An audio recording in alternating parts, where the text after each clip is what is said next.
Welcome back everyone, and let me ask you this right now. What happens when a libertarian firebrand, a collapsing currency, and Donald Trump's global ambitions all collide in one of the most fragile economies on earth? Argentina is once again standing on the edge of the abyss, and this time the stakes are bigger than ever. The peso is spiraling, inflation is roaring back, investors are fleeing, and in a shocking twist, Trump himself is stepping in with the full weight of the US Treasury to try to keep Argentina from total collapse. But will American dollars actually save President Javier Milei's government, or is this rescue doomed to fail before it even begins? That's the story we are diving into today, and trust me, you'll want to stick around because the ending could change the way we think about America's role in the global economy. Now, think about this for a moment. Just a few months ago, Milei was being hailed as Argentina's economic savior. Western leaders praised his shock therapy austerity plan, investors applauded his cuts, and inflation, which had soared close to 300% annually, was slammed down to around 34% by August. It looked like a miracle in the making. But here's the catch: behind the headlines, behind the cheering markets, there was a fatal miscalculation brewing. Milei was so obsessed with killing inflation that he defended the peso at all costs, keeping it artificially strong with massive central bank interventions, interest rate hikes, and billions of dollars in foreign currency sales. For a while, it worked. Inflation cooled, imports became cheaper, and people began to believe. But underneath, Argentina's dollar reserves were vanishing, growth was choking, exports stalled, and the country became dangerously exposed to even the smallest shock. And then the shock came. On September 22, just minutes before markets opened, US Treasury Secretary Scott Bessent dropped a bombshell on social media. He declared Argentina a systemically important US ally and promised that, quote, all options for stabilization are on the table. He ended with a slogan you might find familiar: Argentina will be great again. The timing couldn't have been more deliberate. That very morning, Argentina's central bank had just burned through over $1 billion in a desperate attempt to stop the peso's collapse, and it had failed.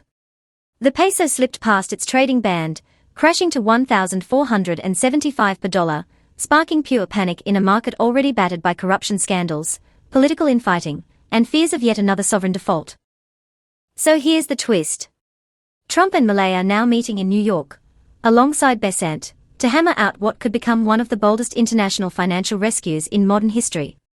The plan reportedly includes direct dollar swap lines, purchases of Argentine debt through America's powerful exchange Stabilization Fund, which holds more than $200 billion in firepower, and potentially even coordinated interventions. For a brief moment, markets breathed easier. The peso bounced back 4%, bonds ticked upward, and Argentine stocks jumped by around 6%. But don't be fooled. This calm is like the eye of a hurricane. Because here's the real question: can Trump's dollars actually fix Argentina? Or will this just buy Milei a few more weeks before the next crash? Let's break down what really went wrong. Milei entered office on a wave of optimism. His radical free market agenda, his pledge to slash government waste, his fiery speeches about freedom, all of it made global headlines. He secured $40 billion in multilateral loans, cut spending ruthlessly, and began to reshape Argentina's political economy. Inflation dropped, foreign leaders smiled, and for a moment, Argentina looked like it might break free from its cycle of crisis. But then came the political backlash. In Buenos Aires province, Argentina's political heartland, Milei's coalition suffered a humiliating defeat. His sister and chief of staff became mired in a corruption scandal. His fragile alliances in Congress unraveled. And investors, sensing weakness, fled. They rushed to dollarize their holdings, forcing the central bank to sell hundreds of millions in a single day just to meet demand. That was the breaking point. Milei had no more ammunition, no more time, and no more credibility. His reforms were suddenly at risk of stalling, his political support collapsing, and his economic miracle evaporating. And so, with nowhere else to turn, Milei looked to Washington. That's when Trump, eager to prove America's dominance on the global stage, and perhaps to score a geopolitical victory in his second term, decided to step in. But here's where the plot thickens. Even if the US floods Argentina with dollars, even if the Exchange Stabilization Fund props up the peso, even if swap lines are extended, the underlying problem doesn't go away. Because Argentina doesn't just need dollars, it needs trust. It needs political stability, credible reforms, and investor confidence. Right now, it has none of those. And no amount of American money can paper over that reality. Think about the timing too. Argentina's midterm elections are just weeks away. Milei's grip on Congress is already shaky, and if the Peronists, his populist opponents, gain ground, his reform agenda is dead. His vetoes are being overturned, his spending cuts are under fire, and his control is slipping. And looming on the horizon is an even bigger threat. Axel Kicillof, the Peronist firebrand, who has gained momentum after Milei's collapse in Buenos Aires. If Kicillof returns to power, investors fear Argentina will go straight back to its old playbook of capital controls, debt defaults, and runaway spending. Can you imagine what that would do to Trump's investment of political and financial capital?